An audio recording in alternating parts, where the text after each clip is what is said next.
Bismillahirrahmanirrahim. Assalamualaikum warahmatullahi wabarakatuh. Selamat pagi anak-anak. Berjumpa lagi pada channel Pak Guru SD. Pada video pembelajaran kali ini kita telah memasuki pada tema 2, yaitu menyayangi tumbuhan dan hewan. Subtema 1, manfaat tumbuhan bagi kehidupan manusia. Nah, ingat ya anak-anak, sebelum memulai pembelajaran, kalian menyiapkan dulu buku dan alat tulis kalian. Tentunya untuk menuliskan informasi baru atau kosakata baru yang akan kalian ketahui. Dan kalian gunakan Kamus Besar Bahasa Indonesia untuk mencari arti dari kosakata yang baru kalian ketahui. Setelah itu, kalian berdoa menurut agama dan kepercayaannya masing-masing, agar proses pembelajaran dan kegiatan kita hari ini dimudahkan serta bermanfaat. Oke, kita mulai pembelajaran hari ini. Nah, materi pembelajaran hari ini yaitu adalah jenis-jenis dongeng dan keberagaman sifat anggota keluarga di rumah. Nah, ini adalah jenis-jenis dongeng. Jadi dongeng itu terbagi menjadi beberapa ya. Itu ada mit, ada legenda, ada parabel, ada fabel, dan ada hikayat. Nah, ingat ya anak ya. Jadi dongeng itu terbagi menjadi beberapa jenis, yaitu ada mit, legenda, parabel, fabel, dan hikayat. Mit adalah dongeng dengan latar belakang sejarah yang mengandung hal-hal ajaib dan dianggap suci.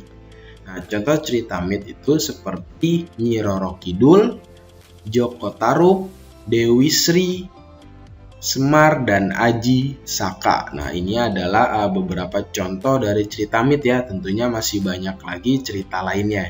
Jadi kalian harus ingat ya, mit itu adalah dongeng dengan latar belakang sejarah yang mengandung hal-hal ajaib dan dianggap suci. Selanjutnya itu ada legenda, adalah dongeng mengenai peristiwa sejarah, suatu nama daerah atau asal-usul daerah. Contoh cerita legenda itu adalah legenda Candi Prambanan, ada legenda Gunung Tangkuban Perahu, dan ada legenda Danau Toba. Nah, ini adalah sebagian kecil contoh dari cerita legenda.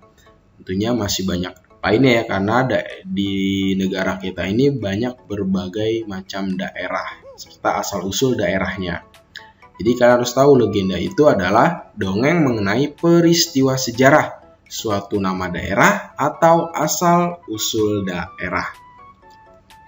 Selanjutnya itu ada fabel. Nah, fabel adalah dongeng yang tokohnya adalah hewan dan menceritakan tentang kehidupan mereka. Contoh cerita fabel itu adalah kura-kura dan kelinci, ada anjing dan bayangannya, ada burung gagak yang cerdik, ada burung jalak dan kerbau, serta kisah semut dan belalang. Tentunya masih banyak lagi cerita lainnya ya. Jadi tentunya kamu juga harus tahu dan paham bahwa fabel itu adalah dongeng yang tokohnya adalah hewan dan menceritakan tentang kehidupan mereka. Selanjutnya itu ada hikayat. Hikayat adalah dongeng yang menceritakan kehebatan atau kepahlawanan seseorang. Contoh cerita hikayat itu ada hikayat Abu Nawas, yaitu botol ajaib ya.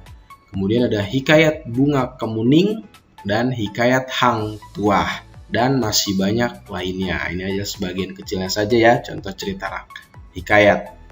Nah, hikayat itu adalah dongeng yang menceritakan kehebatan atau kepahlawanan seseorang.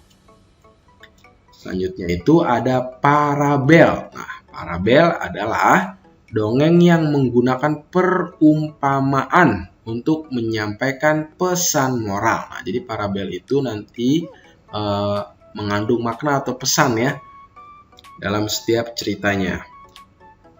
Nah, contoh cerita parabel itu ada Malin Kundang, ada Batu Menangis, dan ada Hakim yang Adil.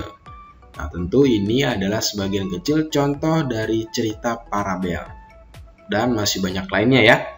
Nah, kalian juga harus paham bahwa parabel itu adalah dongeng yang menggunakan perumpamaan untuk menyampaikan pesan moral.